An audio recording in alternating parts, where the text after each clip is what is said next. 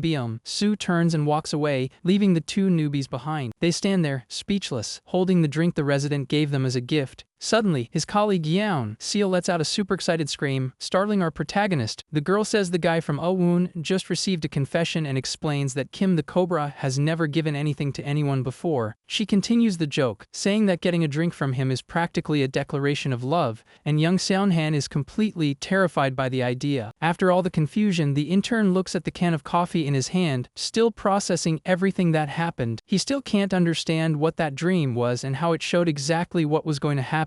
The kid decides not to think too much about it and just accept that he managed to save a life. Thus, he feels satisfied for having helped a patient survive, and that's enough for now. On another day, the sun shines over Yeongguk University Hospital, illuminating the large building with a light of hope. Our protagonist finally enjoys a day off and celebrates the feeling of freedom with his roommate, Kim Jun-wook. The muscular roommate says he's going to the gym, and young Seonhan replies that he's going home to catch up on all his missed sleep. Suddenly, his colleague Yeon Seo appears and slaps the guy from Woon on the back, almost knocking him to the ground. The girl jokes that his back is broad and good for slapping, while he complains about the sudden assault. She then asks about patient Kim Jung-soo, and the intern informs her that the surgery went well, and he should be discharged soon. With the good news, our protagonist feels relieved, as the case had been bothering him quite a bit. His colleague Yeon Seo then invites him to go somewhere with her, but he's confused about what she's talking about. The girl explains that she got a message from another colleague for all the interns to meet up for drinks. Young Seonhan is surprised because he didn't get any message, and she suggests he was forgotten and invites him to come along. She then asks the muscular roommate to come too, but he declines the invitation because he needs to train. The guy from Woon tries to use the excuse of going home to sleep, but his colleague won't take no for an answer. The girl drags him by the collar of his shirt, saying the weather is too nice to be wasted sleeping. With that, they end up going to a restaurant called Yeongguk Chicken to meet the other interns. When they arrive, she greets everyone cheerfully while our protagonist stands awkwardly beside her. The arrival of their colleague Yeon Seo is met with great enthusiasm by the other interns, who call her the goddess of the medical school. His colleague Yeon Seo sits next to our protagonist and invites him to join the table, but one of the other interns looks at the guy from Ilwoon with contempt and wonders why he came along with her. The annoyed kid slams his glass on the table, showing his displeasure with the presence of an outsider. Meanwhile, another intern talks to the girl and complains that it's the first time he's gone out since the internship started. Meanwhile, another intern talks to the girl and complains that it's the first time he's gone out since the internship started. With a cheerful toast, the guy shouts that he's going to drink until he drops and invites everyone to join him. Our protagonist watches the party from the sidelines, feeling like a fish out of water. He notices that all the graduates from Yeongguk University are very close and feels a bit envious of their friendship. Suddenly, the intern who was complaining earlier turns to him and asks for his name with a mocking tone. The guy from Woon confirms his name, and the other invites him for a drink in a very forced way. He then pours a drink for our protagonist and asks how he's adjusting, being from another school. Before he can answer, his colleague Yeon Seo chimes in and asks if they've heard the rumors about young Seonhan. With a mischievous smile, she starts telling everyone the story of how he managed to impress the feared Kim the Cobra. The gossip spreads through the bar. All the interns are completely shocked by the news, and one of them even jokes that the coffee he got was poisoned and that the end of the world had come. After hearing the story, the attitude of the other interns changes completely, and they start to see our protagonist as a real pro for having tamed Kim the Cobra. With that, the guy from Ilwoon finally feels like part of the group and drinks with his colleagues, no longer an outcast. Soon after, one of the guys brings up a new topic and asks which medical specialty each of them is thinking of pursuing. This is a conversation that never fails at intern gatherings, as choosing a specialty is one of the most important moments of their careers. The decision is super important since the chosen field will define their entire professional lives as doctors. One of the interns mentions he's considering rehabilitation medicine or radiology, but another colleague makes makes fun of him. Another guy has already made his decision and states he's going into anesthesiology because it's a field that's currently in high demand. The conversation then turns to Yeon-seo, and one of her colleagues asks if she still wants to do pediatrics, but she says she's having doubts because she heard it's very tough. One of them then suggests dermatology for her, and the girl just smiles, saying she's considering several options. The truth is, the most popular specialties are always the same, like dermatology, ophthalmology, and plastic surgery. Thus, the fields that make the most money or are less physically demanding end up being the most sought after by everyone. At that moment, Yeon-seo turns to our protagonist and asks what specialty he's considering. The other intern, who previously looked down on him, now seems curious to hear the opinion of a student from another university. Shin Seon-han replies that for now, he's thinking of going into surgery, which impresses everyone at the table. He finishes by saying he also found the thoracic surgery team amazing, and the other colleagues get super excited about the idea. The colleagues' excitement has a reason, as thoracic surgery is one of the most unpopular and avoided specialties because it's very dangerous and exhausting. One of the guys asks why he would choose something so intense. Our protagonist replies with an awkward smile that he just thinks the field is cool. He imagines himself as a great surgeon, with his back to the operating room door, ready to start a procedure. In his imagination, he holds out his hand and asks for the scalpel with unshakable confidence, finding the whole scene super stylish. The other interns join in the fun, saying that nowadays everyone does what they want and that it no longer matters to follow the popular specialties. With that, they all make a cheerful toast in honor of the brave choice of the guy from Awoon. However, the same intern who looked down on him before takes a sip of his beer with a disdainful expression. Completely drunk, he stands up and accuses our protagonist of not choosing surgery out of his own will, but because it's his only option. He continues his hate-filled speech, saying that coming from a defunct university, young Seon-han has no chance of getting a spot in the more competitive specialties. Another colleague tries to intervene and tells the drunk to shut up, but he doesn't listen. The guy keeps yelling that no one there has a chance in the more popular fields if they're not from Yanguk University, and that everyone is just pretending to cheer for them. He ends his pathetic speech by wondering if he's the only one who thinks this way before being reprimanded by the others. With his face all red and cheeks puffed out, he holds back the urge to throw up, but he can't hold it in and runs out of the bar so as not to make a mess, while one of his colleagues follows to help him. Our protagonist is confused by the situation and wonders why Jo Jin-ji hates him so much since he hasn't done anything wrong. One of the other colleagues approaches and tells him not to take it personally, as the guy is completely wasted, and Shin Seon-han replies that it's okay. Young Seon-han holds his glass and thinks that in hospital life, it's impossible to only meet good people. He reflects that after spending their whole lives studying, it's normal for some people not to have great social skills and that grades don't define character. After all, just because someone is a doctor who deals with lives doesn't mean they're mature and have a good personality. As he takes a sip of his drink, the guy from Ilwoon's eyes suddenly widen. Again, time and space begin to warp around him, leaving him completely stunned. Our protagonist finds himself alone in a dark place and realizes it's the same feeling as last time. From there, he has a vision of a big commotion while someone yells to hold a guy back. The scene shows the drunk intern causing a fight in the bar, with broken bottles all over the floor. Next, he sees himself all bruised up with a bleeding head while his colleagues rush to help him. Young Seon-han is completely confused seeing the image of his injured self right in front of him. His eyes widen in pure shock at the terrible premonition he just had. He then snaps back to reality with Yeon-seo's worried voice calling his name. His colleague asks what happened, as he completely spaced out all of a sudden, but he just says it was nothing. Our protagonist is utterly confused and wonders if he had another one of those strange dreams. He remembers the vision he had and fears that everything will happen exactly the same way as last time, but the guy from Ilwoon tries to convince himself that it was just a coincidence and that he doesn't have any superpowers. With the excuse of going to the restroom, he gets up from the table to try and cool his head. As he walks, he thinks he should have gone home to sleep, and that the strange dreams are just a result of exhaustion.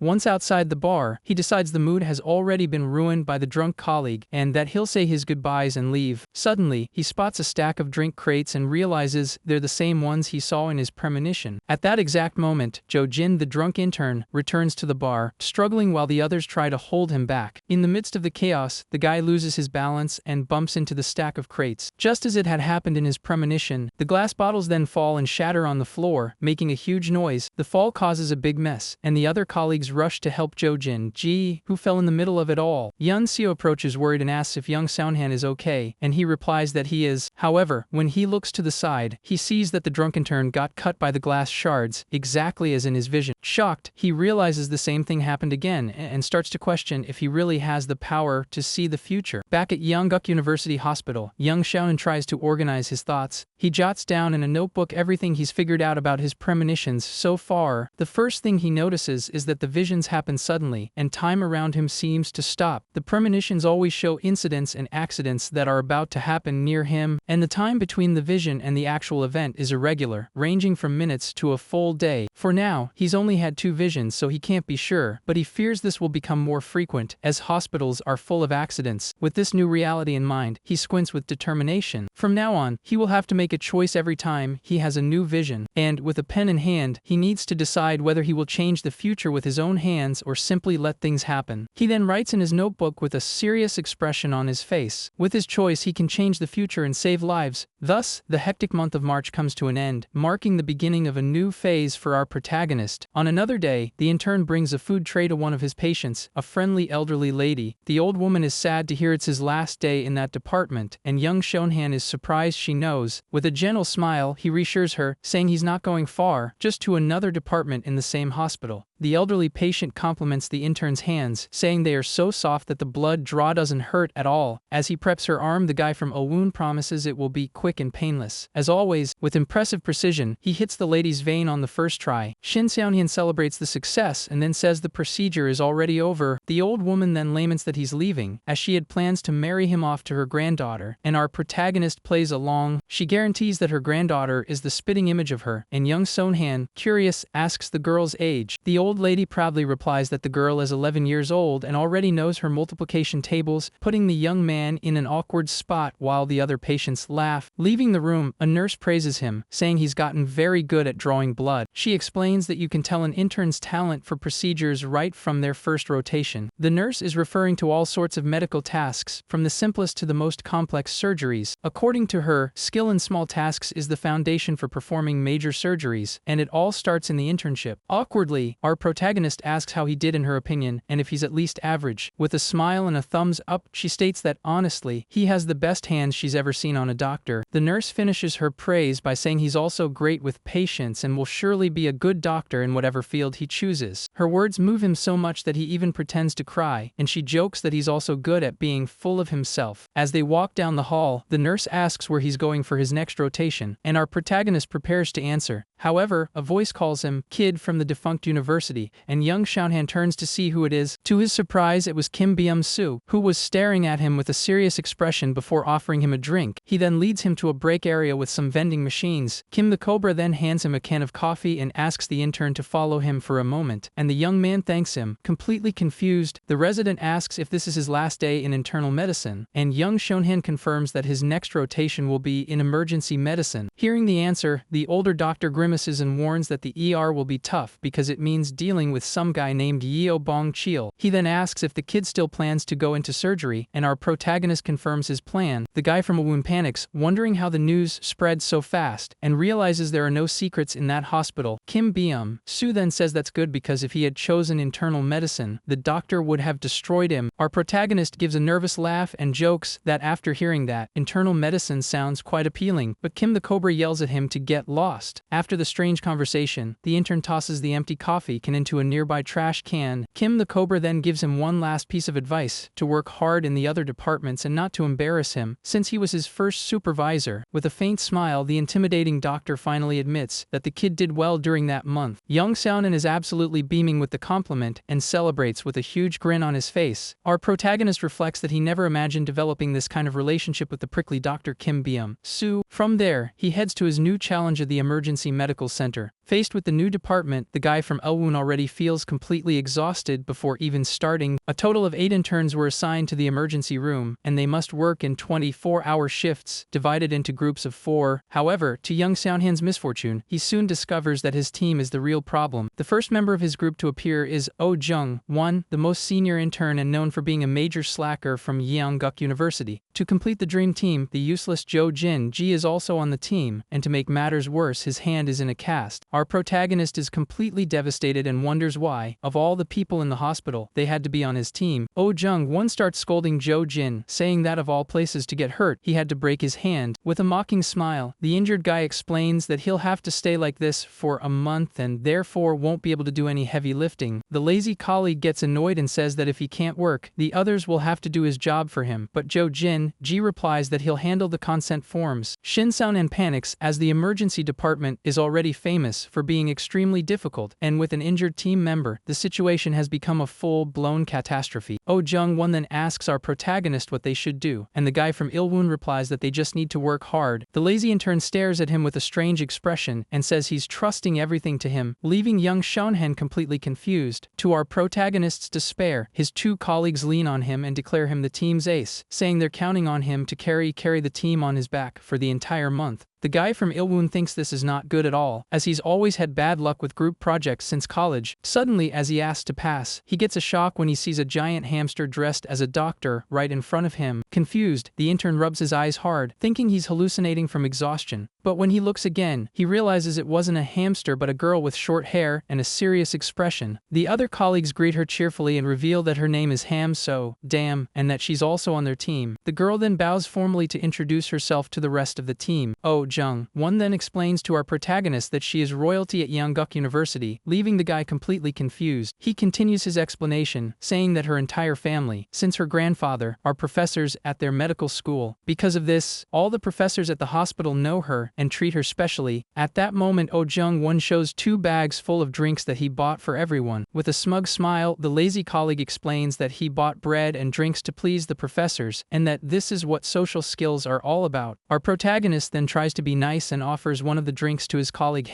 Damn. The girl looks up from her phone and stares at him for a brief moment, and then she turns her back and completely ignores him, leaving the guy from Ilwoon speechless. Faced with the situation, he reflects on the contrast between them. After all, she is hospital royalty while he came from a defunct university. Our protagonist sighs deeply, wondering how he's going to survive with these team members. Suddenly, the door to the room opens slowly. From there, a tired-looking man enters the room and introduces himself as Yeo Bong-kil, the third-year resident in emergency medicine. With that, the entire team of interns bows in respect and greets him. The resident grumbles, wondering when they'll send him decent people, but then formally introduces himself. He then tells them to follow him as he will explain how the emergency room works. As they walk, he asks a strange question, wondering if they know what apocalypse means. The lazy colleague nervously replies that it's like the end of the world, with fire falling from the sky and the gates of heck opening. With a satisfied smile, Yeo Bong-kil says he knows it very well. Faced with the situation, he opens the emergency room doors and shouts that this place is exactly that. Upon seeing the scene, the interns are completely terrified by the chaos they find. The emergency room is total madness, with relatives shouting and patients being rushed in. A man is sick on a gurney while a desperate mother pleads for help for her injured son. The 4 newbies are frozen, not knowing what to do in the middle of so much confusion. With a sinister smile, the resident welcomes them to the apocalypse of emergency medicine. The 4 interns are completely paralyzed, with expressions of pure terror on their faces. Even though it's early morning, the ER is already packed with various patients, like a college student complaining of abdominal pain. Besides her, there's a 50-year-old woman with severe constipation and an office worker in his 30s vomiting from dizziness. And to complete the patient list, an elementary school boy was bitten by the neighbor's dog, and a foreign worker injured his fingers at a construction site. The guy from Ilwoon realizes that the scene is completely different from the internal medicine ward, as here, each patient has a different symptom. Faced with the chaos, resident Yeo Bong-kil looks at them and asks if they know what an emergency room is for. The lazy colleague hesitantly replies that it's to treat patients in serious condition, which is the obvious part of the answer. Yeo Bong-kil then explains that the function of the ER is to treat the most urgent patients first and then refer them to the appropriate departments. Thus, he emphasizes that in emergency medicine you need to be good in all clinical areas. The resident shouts, asking if they understood, and the whole group responds in unison. Heis. With that, the doctor tells them to get to work and leads them into the chaos. They then approach the first patient, and Yeo Bong-kil asks if her stomach hurts a lot. He then asks the girl to bend her knees and begins to examine her belly to locate the pain. The patient cries out in pain but manages to explain that it seems to be only in the upper part of her abdomen. After some tests, the resident informs the interns that the X-ray, ultrasound, and blood test showed nothing abnormal. Based on this, he concludes that it's probably not appendicitis but gastritis, while the other interns take notes. The doctor then advises her to come back immediately if the lower right part of her abdomen starts to hurt, as that could indeed be appendicitis. He then explains to the newbies that they must quickly assess patients' symptoms and that simple cases like this will be their responsibility. He then turns to the woman with constipation and says she will need an enema and that otolaryngology will take a look at her ear. Examining the boy bitten by the dog, Yeobong Chil reassures him, saying that luckily the bite wasn't too deep. To the foreign worker, he explains slowly that the wound is a bit deep and that plastic surgery will stitch it up, but it won't affect the function of his fingers. Shin Seonhan is completely amazed by the resident's ability to handle cases from internal medicine, surgery, and plastics so quickly and efficiently. Our protagonist is in awe of the imposing presence of a third-year emergency medicine resident, who seems like a god with multiple arms. Yeobong Chil then gives one last instruction to the team of interns. He then points to a monitor displaying a gigantic work list for them, and young Seonhan is shocked by the amount of tasks. With a mocking smile, the resident jokes that they must be happy with so much work and that in the ER, not causing trouble is enough to be considered average. He then divides the tasks and sends our protagonist and his colleague Ham-So-Dam to help orthopedics and thoracic surgery, while the others take care of the list. And so the busy workday continues at Yeongguk University Hospital. After a long time, our protagonist finally gets a break for lunch. However, he is completely exhausted after a whole morning of tending to wounds, drawing blood, running tests, and calling other departments. He despairs at the thought of having to endure this pace for 24 hours straight and realizes the ER is truly a battlefield. Soon after, he spots his colleague Ham-So-Dam sitting alone at one of the cafeteria tables. The girl eats in a very peculiar way while scrolling on her phone, completely oblivious to what's happening around her. With that, our protagonist sits at the same table with her and comments that she was quick to get there despite the morning rush. Without even looking up from her phone, the girl replies with a simple, "Kurt Kais." The atmosphere becomes completely awkward, and the guy from Ilwoon doesn't quite know what to do or say. He then tries to cheer himself up, thinking it's just the first day and that they'll get closer over time, and at least he got to eat in the cafeteria instead of instant noodles. Meanwhile, his colleague Ham-So-Dam continues her meal without showing any emotion or interest in the conversation. Our protagonist realizes she's the hard-to-approach type, but decides he needs to try to be friendlier since they'll be working together for a month. So, in an attempt to break the ice, he offers her one of his shrimp tempuras, but the girl rejects the offer bluntly and without hesitation. With that, the distance between the two becomes even more apparent, creating a super weird vibe at the table. Not giving up, the intern tries to start another conversation and asks about her previous rotation and if she knows Dr. Kim the Cobra, but the girl responds curtly and rudely. The guy from Ulwoon is left completely speechless by his colleague's lack of interest, and the awkward silence returns to the table. In a last-ditch effort to connect, he comments that internal medicine was fun, but the ER is even cooler because of the variety of patients. Suddenly, the girl slams her phone on the table, leaving our protagonist completely shocked by the unexpected reaction. With an expression of pure rage, his colleague Ham-So-Dam asks what exactly he finds fun about it. The guy from Ilwoon is completely speechless as she vents about how horrible it is to be stuck in the ER for 24 hours without seeing daylight. The girl then stands up abruptly and shouts again, asking how this could possibly be fun. She continues her complaint, saying they have to deal with all sorts of bodily fluids from patients, and that for any little mistake, they get yelled at or even assaulted. Faced with the situation, our protagonist asks if she doesn't like being a doctor, and the girl explodes, saying she hates it and finds patients disgusting. To her, the emergency room is the worst place of all, and she recalls an incident that happened at the hospital a few years ago. The colleague tells the story of a drunk patient who suddenly assaulted an intern, and the guy was so traumatized that he quit his medical career. She then asks if that isn't scary, and young Seonhan agrees that the situation is quite frightening. After calming down a bit, the girl sits down and vents that she doesn't understand why people are so desperate to become doctors. Because of this, our protagonist gets curious and asks why she became a doctor, and her answer surprises him. Ham-So-Dam reveals that she only pursued the career because her parents told her to, and Shin Seonhan is shocked to learn that was the only reason. The guy from Ulwoon realizes she has lived in a completely different world from his, who fought tooth and nail to become a doctor. He reflects that there are many people who become doctors without a calling, just because they have good grades, or because they were pressured by their parents and ended up spending their childhood and college chasing a dream that wasn't their own. His colleague finishes by saying she has no talent for dealing with patients and just wants to finish her internship to move to a field where she no longer has to see them. Suddenly, a strange noise comes from his colleague Ham-So-Dam, and her hair covers her entire face. Soon after, the girl lets out a huge sigh of relief, as if a weight has been lifted from her shoulders, leaving the guy from Ulwoon even more confused. The colleague then points to our protagonist's food and asks if she can try a piece. The girl then reminds him that he had offered her a tempura earlier. Young Seonhan reminds her that she refused the offer before, but the girl replies with a pleading look that, upon second glance, the dish looks really tasty. Faced with her change in attitude, our protagonist gives a little smirk. He then plays along and says it's too late to change her mind, while the girl calls him stingy, but the guy from Elwoon reveals it was just a joke and hands her the bowl, and she thanks him happily. The colleague then eats the tempura with relish,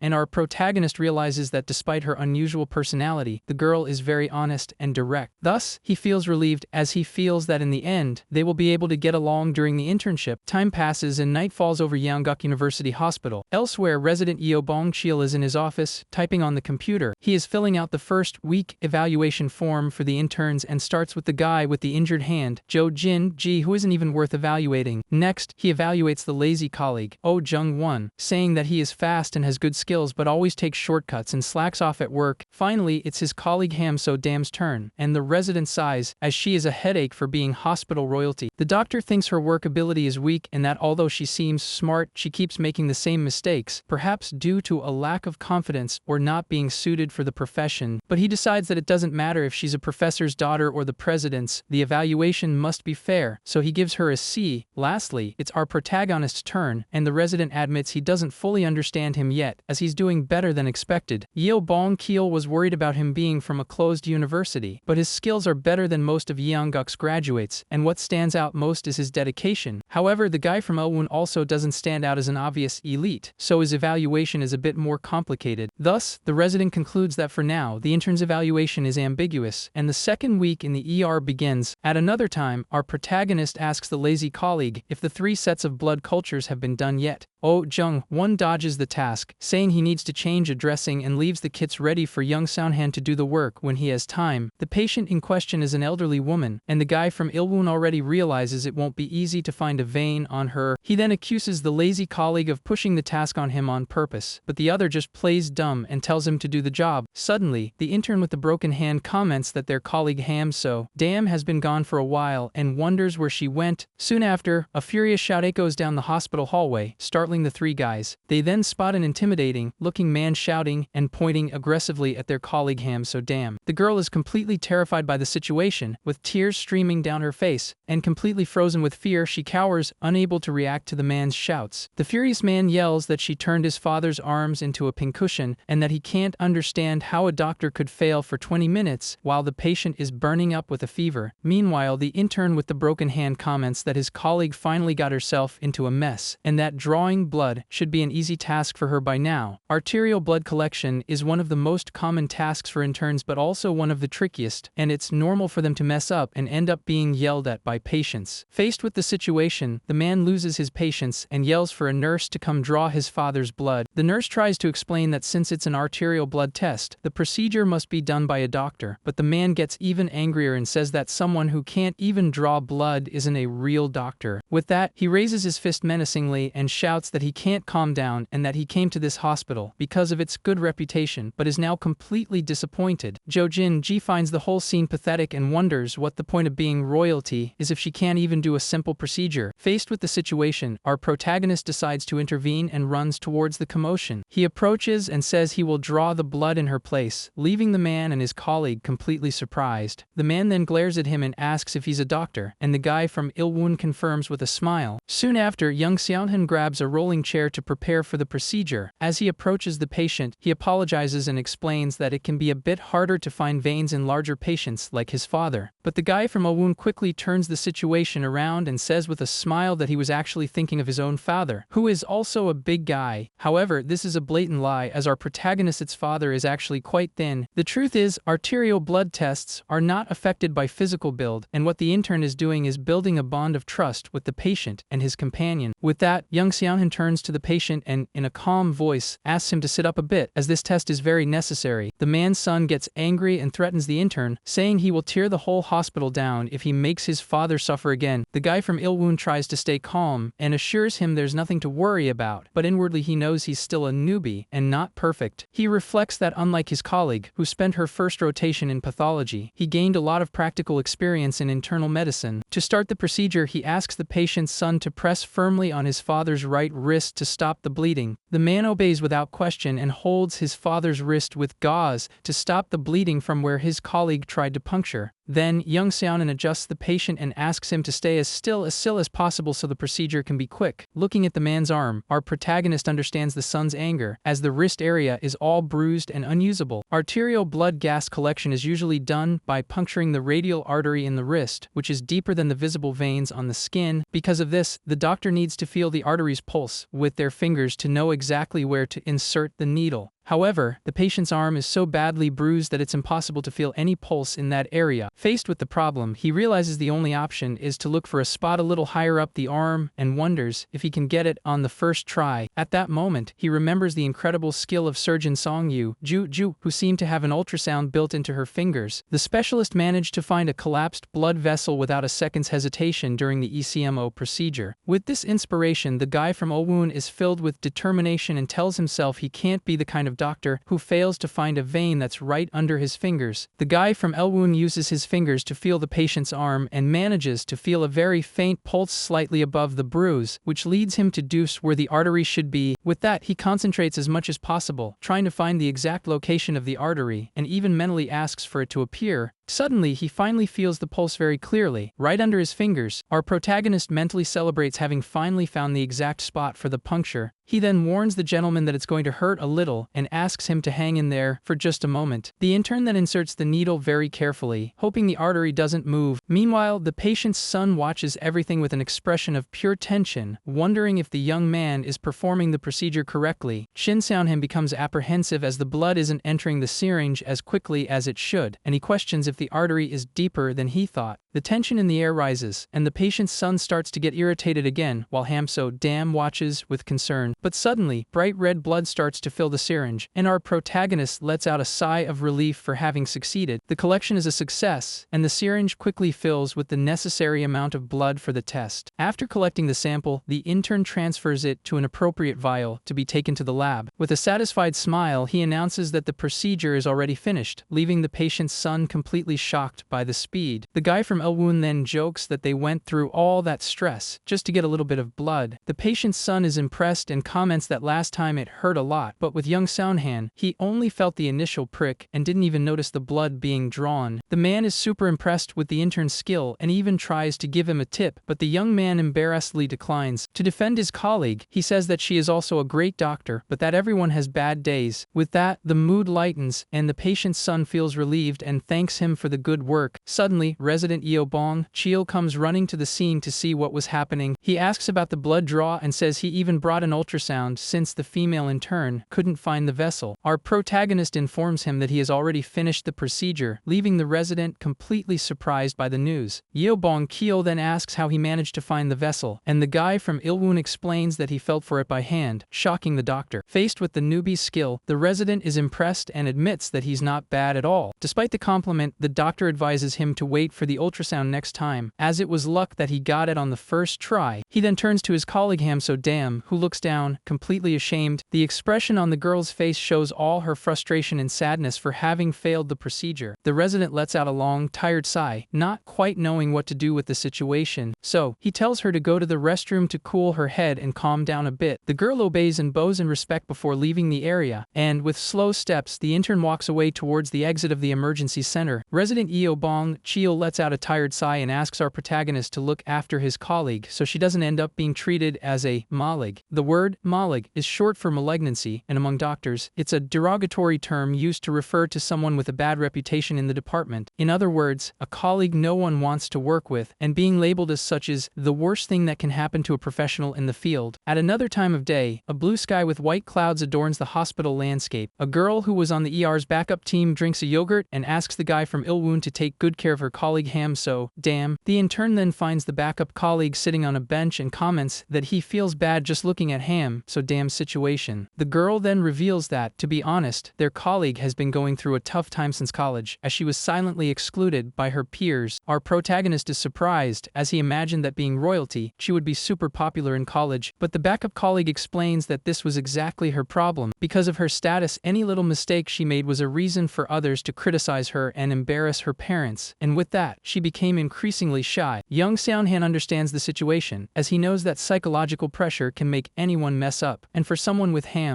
Dame's personality, the tendency is to shrink even more. He understands what the girl is saying but tries to dodge the responsibility, saying he can barely take care of himself. The guy from Ilwoon explains that he can help her a little, but in the end, everyone has to handle their own work. However, the backup colleague insists, saying she's worried because she fears so Dam will make a big mistake. He then reflects on the possibility and concludes that as long as it's not a mistake that puts a patient's life at risk, the rest of the month should pass without major problems. He then tries to reassure her, telling her not to worry, as in just 1 month of internship, nothing too serious will happen. However, the moment he says this, his eyes suddenly widen. Unexpectedly, time stops and our protagonist finds himself alone on the same bench, but now on a dark and rainy night. With this, he is completely terrified and wonders if that strange feeling is starting again. Within his vision, a furious voice shouts, calling for all the ER interns. From there, he observes a group of newbies lined up before a doctor in a completely dark place. The chief resident of the ER yells that in all his time working there, this is the first time something like this has happened. Faced with the scolding, all the interns in the vision look down, completely dejected and unresponsive. The doctor then gets straight to the point and announces that, to make a long story short, they will all receive a C for that month. Young Seonhan is completely shocked, as he can't believe he's going to get a C after just 2 months of internship. It hits him, and he realizes that such a low grade means this will be his last year at Yongguk University Hospital. Soon after, the chief yells at the interns in the vision, asking what on earth they did to deserve that. The scolding continues, with the senior doctor glaring at the group of newbies with pure contempt and disappointment. Desperate, our protagonist thinks it's impossible for everyone to get a C, as it means his career there is over, but the chief resident yells at them not to complain, because if one person messes up, it's everyone's responsibility, and they should have looked out for each other. The guy from Elwoon then wonders which of the 4 ER interns was responsible for causing such a serious accident. Inside the vision, resident Yeo Bong Keel tries to apologize, but the chief shouts at him, saying it's not a mistake that can be prevented with teaching, and tells him not to protect anyone. The senior doctor puts his hand to his head, completely speechless at the possibility of a medical malpractice lawsuit from an intern. Hearing the word lawsuit, our protagonist is in shock, as he can't believe what he just heard. He then realizes this is the worst case scenario, as a mistake like this would turn the hospital upside down and wouldn't be solved with a simple apology. Facing the group of interns, the chief in the vision demands to know who was responsible for the accident, and young Seonhan panics, wondering if it was him. The senior doctor points accusingly while our protagonist desperately wants to know who is to blame for all of this. At the tensest moment, the vision ends abruptly, leaving Shin Seonhan completely in the dark. Back in reality, the intern lets out a scream of terror and throws his food in the air, startling his backup colleague, who was beside him. The girl is startled by his sudden reaction and asks why he's acting like that all of a sudden. Completely embarrassed, the guy from Ulwoon apologizes and says it was nothing, trying to hide the panic he felt. He then puts his hands on his head, frustrated that the premonition ended like a K-drama cliffhanger without revealing who had caused the accident. The sign for the emergency medical center stands out, showing the location where the future disaster will occur. With a determined expression, our protagonist dedicates himself to observing everything around him. Back in the break room, he carefully watches his 3 teammates, wondering which of them will be responsible for the big problem to come. The guy from Ilwoon hides behind a folder and analyzes his 3 colleagues, wondering which one will be responsible for causing an accident. At that moment, the lazy colleague stretches and comments that at least the hospital is calmer since it's the weekend. Oh Jung Won then announces he's going to the echocardiogram room to rest for a bit and asks to be called if anything happens. Our protagonist takes the opportunity to ask if he did the lumbar puncture and if he got all 4 copies of the patient's consent form. With a smug smile, the lazy colleague tells him not to be so obsessive, and Young Seohan concludes that despite taking shortcuts, Oh Jung Won isn't the type to make mistakes in his own work. Soon after, the useless Jo Jin Ji shows up and tries to slack off with his colleague, but the other sends him away. As he watches the 2 walk away, the guy from the defunct university thinks that although Jo Jin Ji is a strong candidate for causing trouble, the chance of a medical accident is low since, with his hand in a cast, he's only doing simple tasks. After ruling out the other 2, the most likely possibility falls on a single person. His colleague Ham So-dam, who is working silently at a computer, becomes the main suspect in the intern's mind. The guy from Elwoon watches her from a distance with a look of suspicion and concern. Suddenly, the girl approaches him and asks if they can talk for a bit, completely surprising the young man. On a quiet night in a hospital break area, the girl begins to open up. Overlooking the city, she reminds him of the question he asked earlier about why she became a doctor. The colleague starts to share that since she was little, she was pressured by her parents to study and hand, ended up going to medical school without ever thinking about what she really wanted to do with her life. She continues her vent, saying that now that she's a doctor, patients scare her and the work is very difficult, but her biggest fear is making a mistake while treating someone. The girl vents that she made 5 mistakes that day alone and feels like she became a doctor for nothing. Our protagonist understands her situation and realizes it's a classic case of a model student who has suffered from excessive pressure her whole life. With this conclusion, he is certain that the one responsible for the future malpractice lawsuit will be none other than Ham, so damn. He then reflects that if he does nothing, everyone will get a C, which would be disastrous for his career. Because of this, young Seonhan looks at her seriously and tells her not to worry alone. The girl is completely confused by his sudden comment. He continues, explaining that even if she makes a mistake, the other interns can help cover for her, and that she should use his and Oh Jung Won's help. With a gentle smile, the guy from Ilwoon proposes that they help each other to avoid mistakes, since they are all teammates. As the girl stares at him, he thinks that he's laying the groundwork and that if he can plant this idea in her head, he might be able to prevent the fatal mistake. His colleague Ham so damn then says that he is very kind, surprising young Seonhan with her reaction. With a slight blush on her face, she confesses that none of her colleagues have ever said anything like that to her, and that those words of support mean a lot. The intern feels a bit awkward and says that's natural among colleagues, while celebrating that he managed to break through her barrier. The girl then asks if he is kind because of his name Seonhan, which sounds like the word for kindness in Korean, and the young man is completely confused. He explains that his name doesn't have that meaning and that the character in his name actually means fresh fish, as he is the son of a sashimi restaurant owner. To his colleague's surprise, our protagonist reveals that his entire family has fish-related names, and that he is the only one who didn't follow the family business. The unusual story makes Ham so damn burst out laughing uncontrollably. Our protagonist feels a bit awkward but realizes she's not as gloomy as he thought and is just insecure because it's the beginning of her internship. With this breakthrough, he feels relieved and believes that if things continue this way, he can avoid the worst-case scenario he saw it in his premonition, and so a day begins at Yeongguk University Hospital. The conversation with the guy from Owoon seems to have completely changed the girl's attitude, who is now much more confident and smiley. As she walks down the hall, she reflects that Shin Seonhan's words were the first to give her confidence, as everyone at the hospital had always treated her with the prejudice of being royalty. Upon arriving at the ER, a nurse greets her and is surprised that she arrived so early for her shift. With a smile, the girl offers to help, and the nurse is even more surprised by her initiative. The nurse explains that there's a backlog of work and asks if she can see the patient in section B, and the girl promptly accepts the task. At the computer, the nurse informs her that it's a patient with urethral stenosis who had a relapse from last year's surgery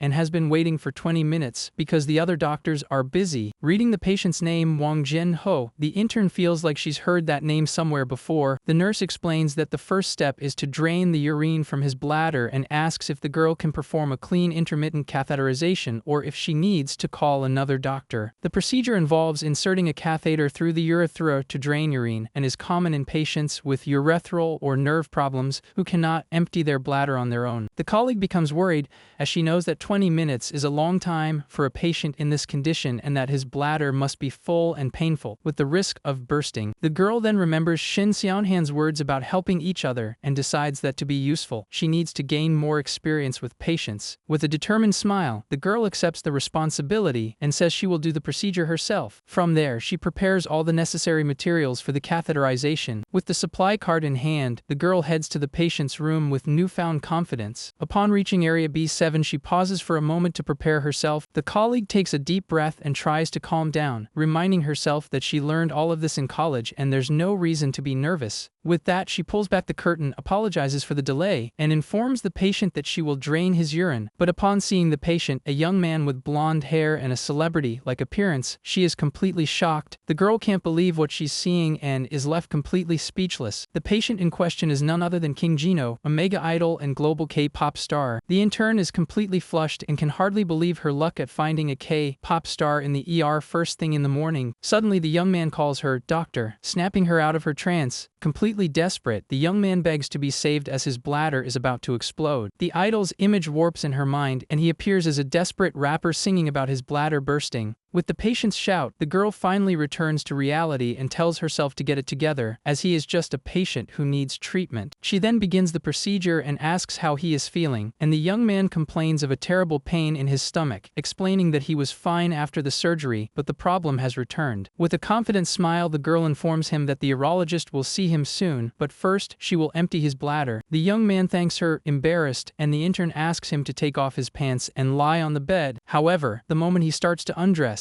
the colleague is completely shocked by the situation. Completely red in the face, she panics at the realization that a global K-pop idol is taking off his clothes right in front of her and tries to calm down, repeating that she is a doctor and he is just a patient. The young man then says he's ready, and the girl turns to begin the procedure, but upon seeing the young man lying on the gurney, the girl freezes and lets out an internal scream of pure despair. Completely embarrassed, she tries to convince herself that it's not King Gino but an elephant's trunk. The patient, with a pained expression, asks the doctor to hurry, as he can't hold it any longer. The intern then focuses her gaze on a specific spot to maintain her composure. Before her eyes, the print on the young man's underwear transforms into a friendly elephant, helping her concentrate on the task. The girl then prepares the catheter with a lubricating gel, thinking that the procedure is much easier than an arterial blood draw. She approaches the patient and warns him that it will feel a little cold. The young man then squeezes his eyes shut, feeling great discomfort as the procedure begins. However, the colleague notices that the catheter isn't going in properly, perhaps due to the patient's urethral stenosis condition. The girl then wonders if she used too much lubricating gel, as her hand is slipping. Frustrated with the difficulty, the girl tries to force the catheter in. With one last push, she finally celebrates having managed to insert the tube. Relieved, the girl believes she has passed the hardest part and prepares to press on the patient's abdomen to help the urine come out. However, she suddenly notices something moving and asks the young man not to move. To the intern's complete shock, the patient has an unexpected bodily reaction, and she lets out a scream of terror. Completely embarrassed, the idol apologizes to the doctor for the awkward situation. The girl panics when she realizes the Nelaton catheter is not where it should be. In a desperate delirium, she imagines the catheter going into an elephant's trunk, which lets out a bellow of pain. Our protagonist hears the scream and runs to the scene, completely confused by the situation. The lazy colleague tries to explain the bizarre situation involving Hamso Dam, the catheter, and the famous K-pop idol to him. Just describing the scene makes Oh Jung-won completely awkward and uncomfortable. He can barely finish the story because the situation was so absurd, covering his mouth to keep from laughing nervously. The guy from Owoon puts his hand on his head and thinks that, although crazy things happen in hospitals, this was something no one could have predicted. He then wonders how his colleague managed to lose control of the catheter in the middle of such a simple procedure. At the door of the room, his colleague Hamso Dam is seen talking to a serious-looking doctor about the incident. With her head down, his colleague Hamso Dam apologizes for the mess she caused. The older doctor reprimands her, explaining that urology patients can have involuntary bodily reactions and that she should have been prepared to use a special clamp. Awkward for having gone into detail, the doctor clears his throat and tries to hide his embarrassment. He finishes by saying that either way, she should have anticipated the situation, and the girl leaves while our protagonist watches from a distance. The lazy colleague then approaches and comments that the girl has rotten luck for deciding to come in early on that particular day. Oh Jung-won explains that she showed up an hour before her shift, and all this chaos happened while she was trying to get a head start on work that wasn't even hers. It dawns on the guy from Owoon, and he realizes that his encouragement for her to be more proactive might have been the trigger for the disaster. Completely frustrated, he pulls his own hair as he thinks that his attempt to prevent a medical accident ended up causing another one. The intern then asks about the patient's condition, and his colleague informs him that the urology team is already removing the catheter in an operating room. Oh Jung-won shakes his head in disbelief and says the situation is a complete disaster because she lost a catheter inside none other than King Gino. With this, our protagonist panics and asks if the famous idol is going to sue the hospital over the mistake. The lazy colleague says he thinks it's unlikely, as the removal is a simple procedure, and he heard that King Gino himself was apologizing for his body's reaction. Besides, he jokes that a global idol would never sue for this because the moment the news leaked, he would become famous as the Shrethra rapper. Shin Sounhan lets out a sigh of relief at the news, but is still worried about the whole situation until he hears a notification sound. The sound continues, and they realize it's the useless Jo Jin Ji casually scrolling on his phone in the middle of all the chaos. Oh Jung-won asks why the useless colleague is so cheerful, and Jo Jin Ji, with a malicious smile, reveals that he's live streaming everything in the group chat for the other colleagues, who are loving the catheter disaster. At that exact moment, our protagonist's phone starts vibrating non-stop in his lab coat pocket. When he takes takes out his phone. He sees a flood of messages from his friends Yan, Seo, and Jun Wook asking if the story about the accident with King Jino is real. With a sigh of frustration, the guy from Ilwoon blames himself, realizing that all this chaos started because of the stupid things he said to her. Elsewhere, So Dam calls herself an idiot and cries huddled up, cursing herself and saying she's someone who should never have become a doctor. Shin Seonhan finds her and, with an awkward smile, tries to console her, telling her not to blame herself so much, as it's a mistake anyone could make. But the girl cuts him off and tells him not to worry about her anymore, surprising the young man with her response. With a defeated expression, the intern explains that she will just finish her internship without drawing attention and then choose a field where she no longer has to see patients. Not knowing what to say, young Seonhan insists that she shouldn't blame herself and should just make sure not to make the same mistake again. But the girl doesn't listen and continues to cry, saying she doesn't care because her career is already ruined. Faced with the situation, the guy from the defunct university realizes that words won't work and that from this point on, he will have to monitor her closely 24 hours a day. With a determined smile, he offers her his phone number and tells her to call anytime she needs help, as he will come running to her rescue. His colleague Ham So Dam is completely surprised and asks why he is doing so much for her, as he is too kind. Our protagonist panics and backs away, thinking that if she makes another mistake, his career will be over too. If he wants to survive at Yeongguk, he must prevent the lawsuit he saw in his dream at all costs. Meanwhile, far from the hospital, a heavy rain falls on a winding road in the middle of nowhere. A black luxury car speeds down the road in the downpour. Inside the vehicle, a group of 4 young people are having reckless fun, with one of them commenting that the roar of a Bentley is really different. One of the friends asks if it's okay to take his father's car, and the driver replies that the old man has so many cars he won't even notice one is missing. The girl in the back seat gets worried and asks if the driver even has a license. The other 2 guys mock her and ask what kind of high school student would have a license. One of them then encourages the driver to step on it to see how fast the car can go. With a smug smile, the young man at the wheel agrees and prepares to accelerate. The luxury car speeds down the road at an absurd speed in the heavy rain. The driver then starts weaving between other cars in a completely reckless manner. The girl screams in fear, begging him to slow down, but the guy tells her not to worry because people get out of the way when they see an expensive car. Ignoring the danger, the car continues to accelerate more and more down the highway. Back at Yeongguk University Hospital, the rain continues to fall heavily. Through the window, a man watches the storm and wonders why it's raining so much all of a sudden in the spring. Our protagonist approaches with a tray, and the man asks if he hasn't seen the heavy rain outside, lamenting that all the cherry blossoms will fall. With a smile, the guy from Ulwoon replies that he's been stuck in the ER for so long he had no idea what the weather was like. At this, the man sighs and laments the intern's poor youth, not even knowing if spring has arrived or if the flowers have bloomed. At that moment, Oh Jung-won and the guy with the broken hand arrive with bags, offering cold drinks to everyone. The lazy colleague opens a can and hands it to the man, who is overjoyed as he was very thirsty. The senior intern then passes him the orange soda, but upon taking the first sip, the man makes a face of pure disgust at the taste of the drink. With that, he explodes in anger and shouts, asking why on earth they brought that specific soda, which brings bad luck to the ER. At that, the lazy intern remembers the superstition and completely panics. The man then blames them, saying that if the ER gets flooded with patients, it will be all their fault. Suddenly, the reception phone starts ringing amidst the chaos. A nurse answers the call and identifies herself as being from the Yeongguk Hospital Emergency Center. Her expression changes upon hearing the news of a traffic accident on the other end of the line. The nurse then asks for the location and estimated time of arrival, while the entire medical team listens intently. Without wasting a moment, the man prepares for action as a new emergency is on its way. Resident Yeo Bong Chil takes the phone from the nurse and asks about the condition and number of patients from the accident. The doctor's expression becomes completely serious as he listens to the information from the other side. He then repeats in shock that the number of victims is 7. From there, chaos erupts in the hospital, and the ER phones start ringing off the hook. Faced with the situation, the entire team of interns is on high alert, awaiting the arrival of the injured. Our protagonist has an expression of pure terror as he realizes the gravity of what is to come. The can of cursed soda remains on the table like a bad omen that the superstition was real. On the road, the accident scene is a complete disaster, with an overturned truck and several rescue vehicles working under torrential rain. It all started with the reckless driver dangerously weaving between other cars. The girl next to him was screaming in fear, begging him to slow down, but the guy paid her no attention. The luxury car continued to accelerate uncontrollably on the wet road. In the midst of her desperation, the girl realizes they are in the wrong lane and screams in terror at the driver, but the young man at the wheel just gives a malicious smile, completely out of his mind. With a maniacal laugh, he presses even harder on the accelerator in an act of pure madness, and in a fraction of a second, the luxury car comes face to face with a huge truck heading towards them, sealing the fate of everyone inside. In the back seat, one of the guys completely panics at the sight of the imminent collision. The truck driver desperately tries to swerve, but it's too late. The head-on collision is unavoidable, and a deafening sound echoes down the highway. With the impact, the truck overturns and other cars try to brake to avoid a pile-up, but the wet road causes a chain reaction, and several vehicles crash into each other. The luxury car is thrown by the force of the crash. Meanwhile, another car flips violently in the middle of the road. The reckless youth's vehicle finally comes to a stop after hitting the guardrail hard. The car door opens with difficulty amidst the chaos. The driver gets out of the vehicle, still in shock from the gravity of what just happened. His friends also get out of the car, completely dazed and complaining of pain. One of them comments that they only survived because they were in a Bentley, and the other says he really thought they were going to be goners. Suddenly, the girl calls them and points to the scene of destruction they caused on the road. The highway has turned into a veritable war zone, with wrecked cars and people crying for help in desperation. And inside one of the overturned cars, a person is trapped in the wreckage, severely injured. Through the wreckage of one of the overturned cars, an arm can be seen under the heavy rain. Faced with the scene of destruction, the girl in the group of youths is completely shocked and realizes they are screwed. Her friends also panic, not knowing what to do in the middle of all that chaos. One of them then desperately shouts at the driver, asking what they are going to do now. The young man at the wheel just looks at the wrecked luxury car and laments that his father will surely kill him for this. But unfortunately for them, the sirens of the police and ambulances are already echoing down the road, getting closer and closer. On the ground, an empty liquor bottle reveals the true cause of the youth's recklessness. Back at Yeongguk University Hospital, the news of an accident caused by drunk minors spreads quickly. Faced with the situation, a senior doctor explodes with anger, saying that today's youth seem to have a wish to pass on. He then asks Yeo Bong-chil for the number of victims, and the resident confirms there are 7, but thankfully, none require resuscitation. Our protagonist tenses up, knowing that with so many serious patients arriving at once, the chance of a medical error is extremely high. The lazy colleague, Oh Jung-won, on the other hand, sees the situation as a great learning opportunity, and the guy from Ilwoon believes he will be fine. As for his colleague Ham So-dam, she continues to wear an expression of pure worry, still shaken by everything that happened. Young Son-han then wonders about the useless Jo Jin-ji, but another doctor explains that with his hand in a cast, he will only handle the paperwork. Our protagonist lets out a sigh of relief, thinking it's better not to have someone who might freak out and cause trouble at such a critical moment. Suddenly, the sound of sirens echoes throughout the hospital, and the medical team braces for impact. Soon after, paramedics flood the ER, bringing in the first injured person while someone shouts that 11 patients from the accident have just arrived. The senior doctor is completely shocked, as he thought there were only 7 and wonders why they sent 4 more victims there. A nurse panics and reports that there are already more than 10 patients waiting for treatment, and they don't know what to do. With that, Yeo Bong-chil orders her to apologize and ask the non-urgent patients to wait, then calls the interns to follow him. He then asks about the victims' conditions, and one of the paramedics informs him that most are between levels 3 and 5, with a possible level 2 patient. The resident shouts that the accident scene was chaotic, so the triage might be wrong, and if a level 1 patient shows up, they should be taken directly to the resuscitation room. In emergencies, patients are classified by severity, with levels 4 and 5 for minor pain or simple care. Levels 3 and 2 are for more serious cases like moderate breathing difficulty, major trauma, or high fever. Suddenly, a gurney is rushed in while someone yells that a level 1 patient has just arrived, and one of the doctors gets annoyed because they were told it was level 2. Level 1 is the most critical of all, involving cardiac arrest, shock, or unconsciousness, and must be treated above all else. Faced with the gravity of the situation, the interns have expressions of pure terror, and one even lets out a gasp of shock. Without wasting a moment, Yeo Bong-chil yells to take the patient immediately to the resuscitation room. Inside, the resident asks about the girl's condition, and the paramedic explains that when they arrived, she was already semi-conscious and had lost a lot of blood. He finishes by saying they managed to control the initial bleeding, but that there are definitely other sources of internal hemorrhage. With that, the medical team places a blood pressure cuff on the patient's arm to check her vital signs. Soon after, a sensor is placed on her finger to measure the oxygen level in her blood. Yeo Bong-chil looks at the monitor and shouts that although the EKG is normal, her saturation and blood pressure are very low and orders them to prepare for intubation. Then, the resident turns to our protagonist and his colleague Ham, so damn, and tells them to find the source of the bleeding as quickly as possible, and they both agree. The most important thing to keep an emergency patient alive is to ensure oxygen, and the second is to preserve blood, so the team cuts the girl's clothes to look for injuries.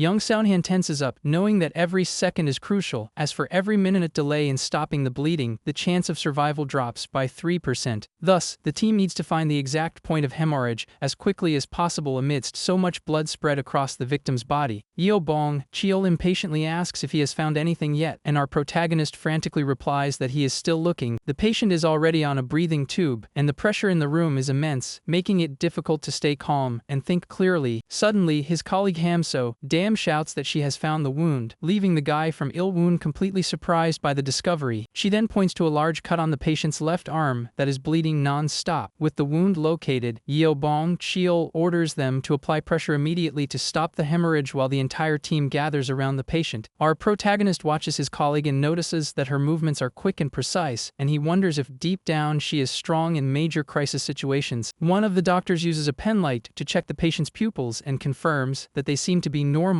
Faced with the situation, the senior doctor says he will check the ultrasound and grabs the device to examine the patient. After the exam, the senior doctor informs them that the ultrasound showed nothing obvious and that there is no blood accumulated in the cavities of the heart, abdomen, or chest. Yeo Bong Keel then turns to Oh Jung Won and shouts, asking if the arterial blood gas results are back yet, and the lazy colleague stammers that he is doing it now. The older doctor also gets annoyed and scolds him for being so slow, asking if he's going to finish the test after the patient has already passed. Our protagonist watches the scene and wonders what's wrong with his colleague, as even though it's his first time with a patient bleeding so much, his reaction is over the top. Seeing that the lazy intern has completely frozen, Yeo Bong Cheol shoves him aside and says he will insert an arterial line himself. The arterial line is a plastic tube inserted into an artery to monitor blood pressure and perform repeated blood tests, and after collecting the sample, the resident hands it to Oh Jung Won and tells him to run to the lab. Completely terrified, the lazy colleague takes the syringe with trembling hands. However, the pressure is so great that his hands shake uncontrollably, and he ends up dropping the blood sample on the floor. But in a swift move, our protagonist dives and manages to catch the syringe in mid-air before it shatters on the floor. The guy from Oh Woon ends up on the floor but manages to save the blood sample, surprising everyone with his reflex. Yeo Bong Keel explodes with anger at the lazy intern and yells at him to get it together, while the young man just apologizes. Shin Soundhan realizes the situation is terrible, as in that state of panic, it wouldn't be surprising if his colleague made an even bigger mistake. Oh Jung Won then turns to our protagonist and asks him to hand over the syringe. The guy from Oh Woon looks at his colleague's expression of pure terror and realizes that he's good at taking shortcuts but terrible under pressure, and the scalding has sent him into a total panic. Determined to resolve the situation, he stands up and says he will take the sample for testing, asking his colleague to watch the bleeding in his place. Our protagonist thinks that he needs to prevent any mistakes that day, and to achieve that, he knows he will have to work even harder. A short time later, the test results finally come in. The guy from Il Woon hands the papers to the senior doctor, who analyzes them with an expression of pure worry. He is shocked to see that the hemoglobin is only at 6.8 and that the red blood cell count is dangerously low. The senior doctor then explains that a low red blood cell level is a sign of hidden bleeding, and our protagonist concludes that the patient has an internal hemorrhage. Hearing the news, Yeo Bong Cheol realizes there is another source of bleeding besides the visible wounds. The situation is extremely serious because, since it can't be seen with the naked eye, internal bleeding is much harder to detect. Meanwhile, the patient remains unconscious and intubated, completely unaware of the danger she is in. Internal hemorrhage is a nightmare for doctors, as it's like looking for a needle in a haystack, but with someone's life on the line. With the girl's life hanging by a thread, the medical team enters a desperate race against time to find and stop the bleeding before it's too late. Faced with the urgency, the senior doctor orders them to administer a lighter of plasma while Yeo Bong Cheol shouts to call the blood bank and order a portable X-ray. A technician quickly arrives with the portable X-ray equipment, and the resident instructs him to take X-rays of the cervical spine, chest, and pelvis as quickly as possible. The technician positions the machine and asks everyone to step back to avoid radiation exposure. However, Yeo Bong Cheol explodes at the technician and yells at him to take the X-rays right away because the patient is about to pass, and there's no time time to worry about radiation, telling the nurses and interns to leave the room. Our protagonist then reflects that in normal situations, everyone should wear protective gear or step away during an X-ray to avoid radiation exposure. Resident Yeo Bong-chil notices something strange. He then turns and shouts at Shin Seon-han, asking why he didn't leave the room, and our protagonist calmly replies that it's okay. With a confident smile, the guy from Ilwoon jokes that you get radiation even on a plane flight and that the resident should consider this a trip to Jeju Island. Yeo Bong-chil gives an awkward smile and wonders if that's really the same thing. Despite the joke, the priority now is to preserve every drop of blood leaking from the patient's body, and our protagonist isn't doing this out of a sense of duty or sacrifice. To him, this is just total immersion, as the intern just wants to focus on what needs to be done at that exact moment. The resident stares at him in silence with a serious expression on his face. Suddenly, a beep sounds through the room, and the technician announces that the imaging exam is complete. The senior doctor then approaches the machine and begins to analyze the newly taken X-rays. As he looks at the images, his eyes widen as he has finally found the problem. He then points to the screen and shouts that the problem is in the pelvis, leaving the entire team completely surprised. The X-ray shows that the patient's pelvis was fractured and twisted from the impact of the accident, and in cases like this, internal bleeding can reach 2,000 milliliters. Upon the discovery, the senior doctor orders them to get a pelvic binder and contact orthopedics immediately. With that, the medical team begins to apply the compression device around the patient's hips. The binder is then tightened firmly, compressing the pelvis to try and stop the internal bleeding. Thus, the medical team begins the transfusion of fluids and blood into the patient to stabilize her. At the monitor, Yeo Bong-chil watches with relief as the girl's blood pressure finally starts to rise. The beeps of the heart monitor continue to echo through the room while the patient remains unconscious on the gurney. With that, the resident confirms that her pressure, pulse, and oxygen saturation are all within the normal range. The senior doctor then asks about the patient's consciousness, and our protagonist informs him that she has not woken up yet. The guy from Owoon approaches the gurney to check the girl's condition more closely. Suddenly, one of the patient's eyes slowly opens, leaving young Seon-han completely surprised. With a big smile on his face, he excitedly shouts that he thinks the patient is regaining consciousness. The senior doctor lets out a sigh of relief and comments that they have finally passed the most critical point. Yeo Bong-chil then asks if they should proceed with a CT scan, and the professor agrees, telling them not to forget to continue the transfusion. The older doctor instructs them to start with the brain and then do CT scans of the chest, abdomen, and pelvis, warning that he will check on the patients with minor injuries. Our protagonist leans against the wall, completely exhausted and relieved that no medical accidents occurred. He reflects that if his lazy colleague had caused an error due to panic, the delay in discovery could have endangered the patient's life. Faced with the situation, the intern realizes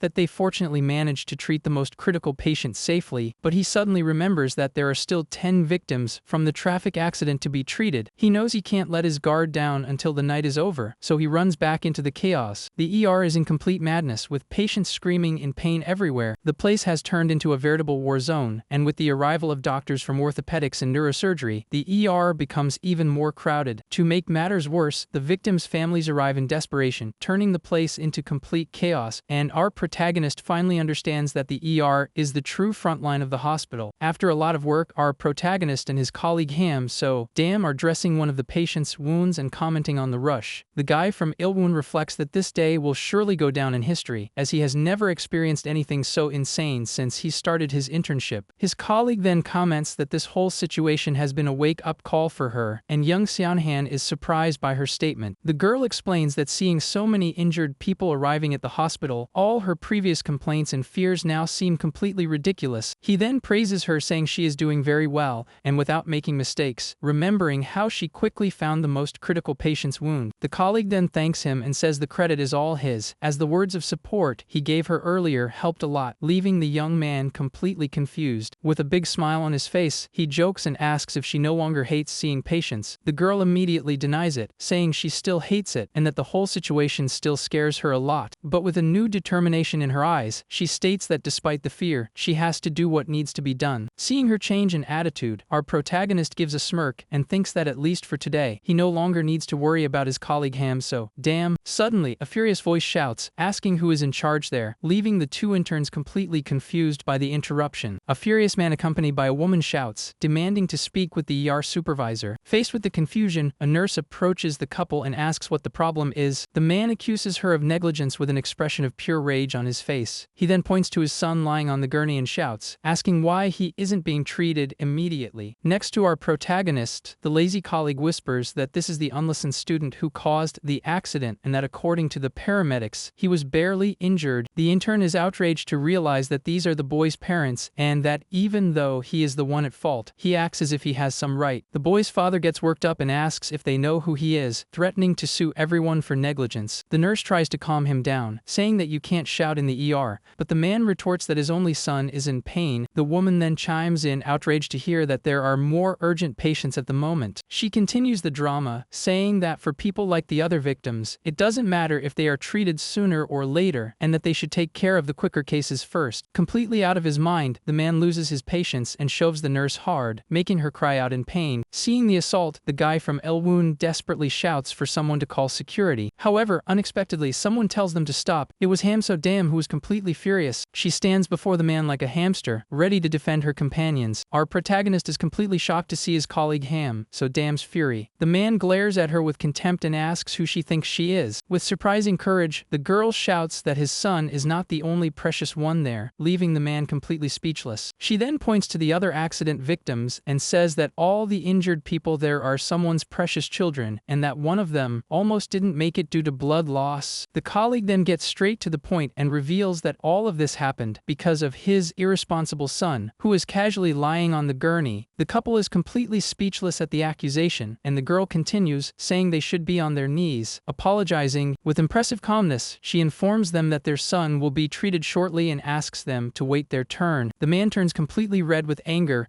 unable to believe the intern's audacity. Out of her mind, the woman raises her purse and tries to hit the colleague, shouting about how she dares to talk back like that. Our protagonist shouts his colleague's name in desperation upon seeing the imminent assault. But the girl is not intimidated and begins to cite Article 12 of the Emergency Medical Services Act. She then explains that anyone who assaults, threatens, or obstructs emergency medical personnel can be sentenced to up to 5 years in prison. The couple is completely paralyzed by the threat, and the girl stares at them with unwavering determination. The man gets angry and wonders what kind of hospital this is where a mere intern dares to threaten a guardian. The woman then gets worked up again and says she will file an official complaint against the colleague at Yongguk University Hospital. Unfazed, his colleague Ham-So-Dam tells the woman to file the complaint, leaving her completely surprised by the response. The girl then formally introduces herself as an intern at Yongguk University Hospital and states her full name. Her confident posture leaves the couple completely powerless in the middle of the crowded ER. The man then threatens her, saying he won't let this go, but the girl challenges him and tells him not to let it go, and to make sure to file the complaint against her. She then points to the exit and kicks them out of the treatment area, saying they are in the way and that their son will be seen when it's his turn. Our protagonist is completely amazed by his colleague's attitude and wonders if she always had this brave side. Worried, he approaches her and asks if she will be okay, as the man seemed like he would actually file the complaint. The girl then states that in her entire life,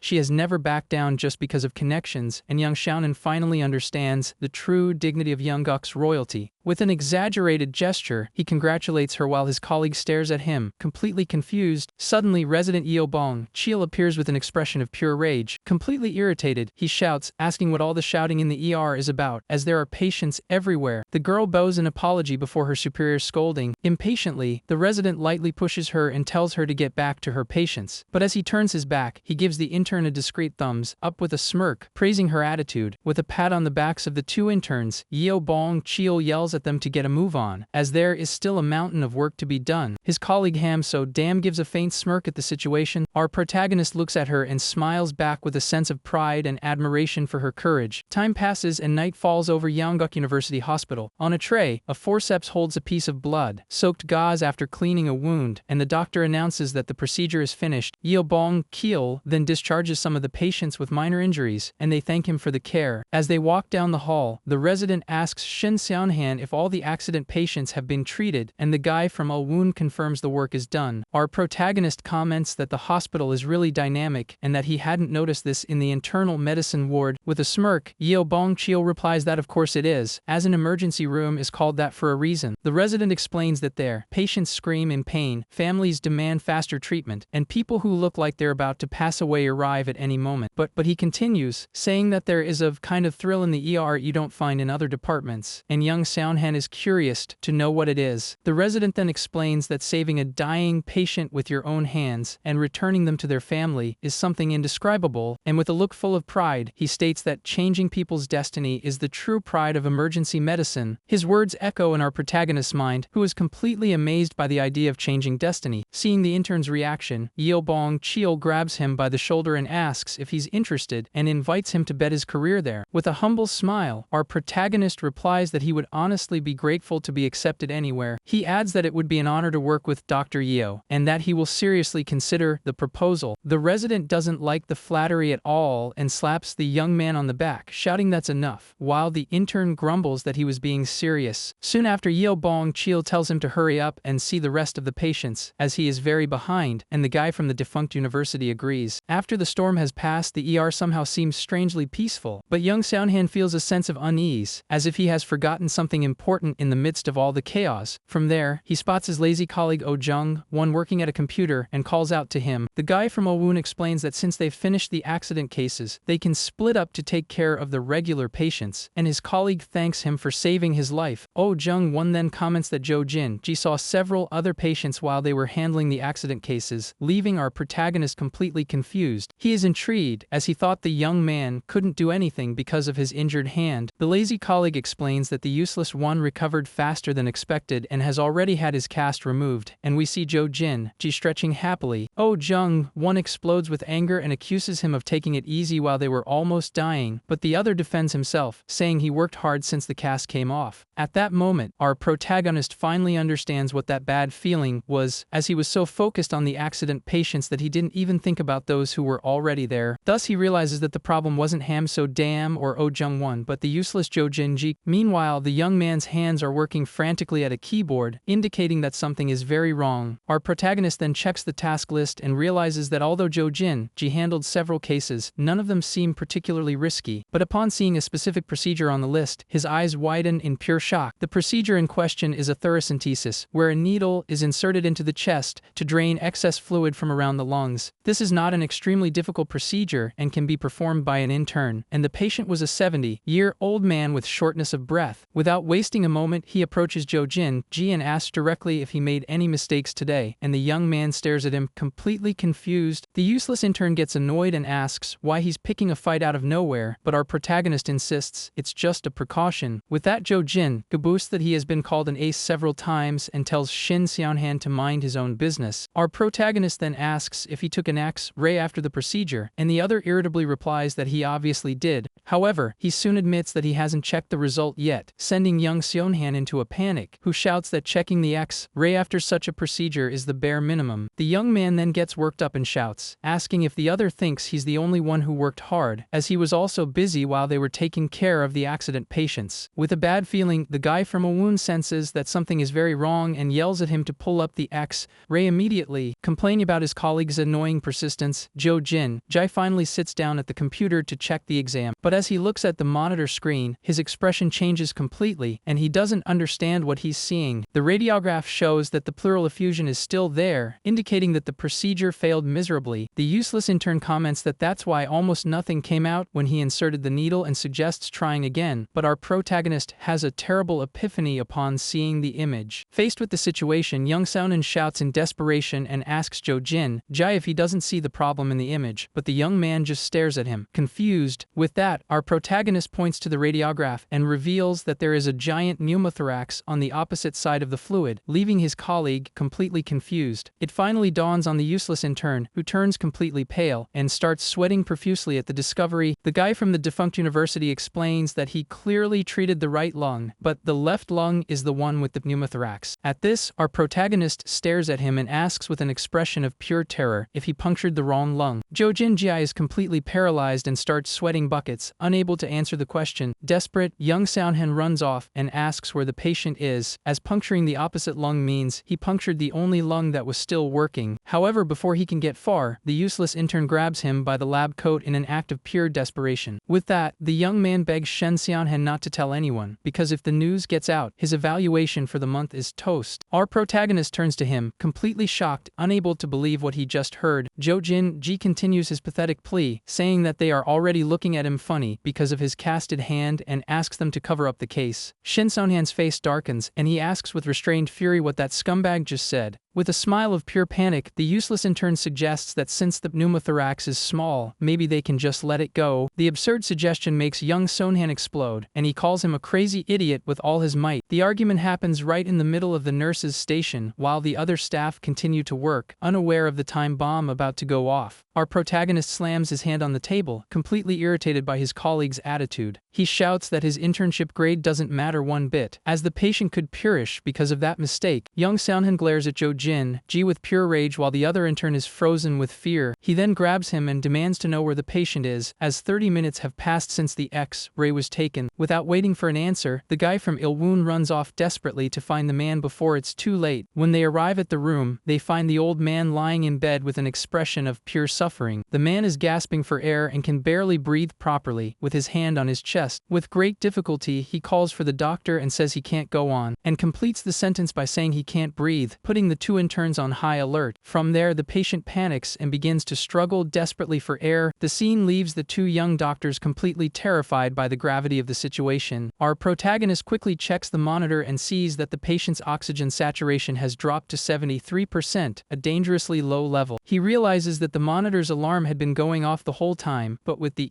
ER looking like a war zone, no one could hear it. Faced with the urgency, the guy from Ilwoon shouts to prepare an oxygen mask and runs to help the patient. As Shin Xiaonin springs into action to save the man, the useless Ji stays behind, completely frozen in shock. Our protagonist yells at Ji not to just stand there and to show the X-ray to Yeobong Chiel and call thoracic surgery. With the shout, the useless intern finally snaps out of it and runs out of the room while the guy from Ilwoon watches him. At that moment, it dawns on him, and he understands that this was the future he saw in his dream. As the patient struggles to breathe with the oxygen mask, our protagonist thinks that if they had been any later, the man would have been gone before they could do anything. He then tries to concentrate and think about what he can do in this situation, as the patient has a pneumothorax, which is when air accumulates in the chest. The only solution to get the lung to breathe properly again is to remove the air as quickly as possible, and the guy from Ilwoon concludes that the best option is a needle aspiration. So, he shouts for a nurse to bring him a 16-gauge needle, and the woman promptly obeys. Soon after, she hands him the necessary materials for the emergency procedure. Faced with the situation, the intern positions himself next to the patient, ready to begin the aspiration. However, as he holds the needle, he pauses for a moment, completely hesitant. The guy from the defunct university then wonders if he is really the right person to do this, as he has only learned about the procedure in books and has never performed it on a real patient. In his mind, he ponders whether he should wait for someone more experienced to arrive and help. He knows that if he decides to do the procedure on his own and makes a mistake, it will be very difficult to get a good evaluation that month, and in the worst case scenario, he could become the one responsible in a lawsuit, exactly as he saw in his premonition. But the sounds of the gasping patient bring him back to reality, reminding him that the man's life is on the line. Faced with the patient struggling for air, the guy from Ilwoon remains silent for a moment, weighing his decision. He then squints, determined not to let the man perish. With that, he realizes there is no more time, as in an elderly patient, any extra second in that state could be fatal. Young Xiaohan knows that at best, thoracic surgery will take at least 10 minutes to arrive, and if he doesn't do something now, it will be too late. So, he remembers what he learned in the books and prepares to insert the needle above the nipple, along the upper edge of the rib. With impressive precision, he advances the needle, piercing the patient's skin. The man's body flinches with the prick, but our protagonist remains focused on the procedure. He realizes the needle is still too shallow and pushes it a little deeper. With a careful movement, the intern advances the needle to the correct depth. He then leans over the patient to check if the procedure is working. Suddenly, a sound of escaping air echoes through the room, indicating that he hit the spot. From there, the patient's breathing begins to normalize slowly, and with the pressure in his chest relieved, the man can finally breathe more calmly. Our protagonist looks at the monitor with a triumphant smile as he sees the oxygen saturation climb to 89. However, his thoughts are interrupted by a shout, and soon after, Yeobong Chiel's team bursts into the room on high alert. Upon arrival, Yeobong Chiel is on the phone and comments that the patient will probably need chest tubes on both sides. But he suddenly notices the needle sticking out of the man's chest and is completely shocked. Completely Furious, the resident shouts Shin Seonhan's name and asks what on earth he just did. He then grabs him by the lab coat and scolds him for performing an emergency procedure on his own. However, upon looking at the monitor, the doctor is shocked to see that the patient's oxygen saturation has risen. Without wasting a moment, he asks a nurse to bring him a syringe and a valve, and the woman promptly hands them over. The team then moves the patient, and the doctor tells our protagonist to hold the valve firmly. From there, Yeo Bong-cheol begins to use the syringe to aspirate all the air that was trapped in the man's chest. Our protagonist watches the procedure very attentively alongside his superior. After stabilizing the patient, the resident approaches and asks how he is feeling at the moment. The gentleman explains that his wife had stepped out for a moment, and suddenly he couldn't breathe anymore. The old man adds that he thought he was going to pass, and couldn't even call for help. With a gentle smile, Yeo Bong-cheol reassures him, saying he will be fine now and not to worry about it anymore. At that moment, the man's wife comes running into the room, completely terrified, asking what happened. The woman approaches the bed, relieved to see her husband safe, while the guy from Owoon just watches the scene from a distance. Our protagonist reflects that the patient almost perished because of a ridiculous mistake by a colleague. Suddenly, the gentleman thanks the guy from Owoon, leaving him completely surprised. The old man continues, saying he really thought he was a goner because he couldn't breathe, but he feels much better now that a real doctor took care of him. Our protagonist and Yeo Bong-cheol are silent, completely awkward about the situation. At that moment, a doctor arrives and calls for Yeo Bong-cheol, who turns to greet him. The man is Ma Dong-seep, the resident from thoracic surgery who came to help with the case. He praises Yeo Bong-cheol's good work and says that the surgery team will take over from there, and the other doctor agrees. With the situation under control, Yeo Bong-cheol turns his back to the interns and calls them with a serious voice. With an expression of pure rage, he tells everyone to follow him for a talk. The group of interns is completely terrified of the scolding that is to come. In a separate room, Yeo Bong-cheol stares at them in silence, further increasing the tension in the air. With his arms crossed and a murderous aura, the resident prepares for his lecture. All the interns look down, completely ashamed and afraid of their superior's reaction. With an expression of pure disgust, Yeo Bong-cheol says that this is the first time he has seen such a stupid mistake in the ER. He then explodes with anger and shouts, asking how they dare call themselves Yeongguk interns and still mix up left and right on an X-ray, cursing all of them. Our protagonist thinks that, although the culprit is clearly Jo Jin, guy, in a situation like this, it was better to keep quiet, as anything said would sound like an excuse. Yeo Bong-cheol continues his scolding, explaining that the other lung was already full of fluid and barely working, and they still punctured the only good one without even checking the X-ray. The resident shouts that they are trying to kill the patient and calls them murderers instead of doctors, leaving the group of interns completely terrified. He continues, saying that besides feeling sorry for the patient, they should be ashamed to face the thoracic surgery team after such a shameful mistake. After alongside, the doctor turns and calls directly for Jo Jin, guy by name. The young man responds terrified, stammering a high yes. As his superior approaches him, Yeo Bong-cheol warns him not to get a big head just because his caste is often demotes him to only handling consent forms. As before, completely defeated, the useless intern agrees to the order with his head down. Soon after, the resident dismisses the group but asks Shin Seonhan to stay behind. Surprising our protagonist, the guy from the defunct university doesn't understand why he was asked to stay. Alone in the room, Yeo Bong-cheol turns to him and says he needs to ask him a question. The doctor gets straight to the point and questions why the intern performed the needle aspiration procedure without consulting anyone. Young Seonhan is completely speechless, not knowing how to answer that difficult question. The resident warns him to think very carefully, as depending on his answer, his evaluation for the month could change completely. Under pressure, our protagonist swallows hard, knowing that the future of his career at that hospital is on the line.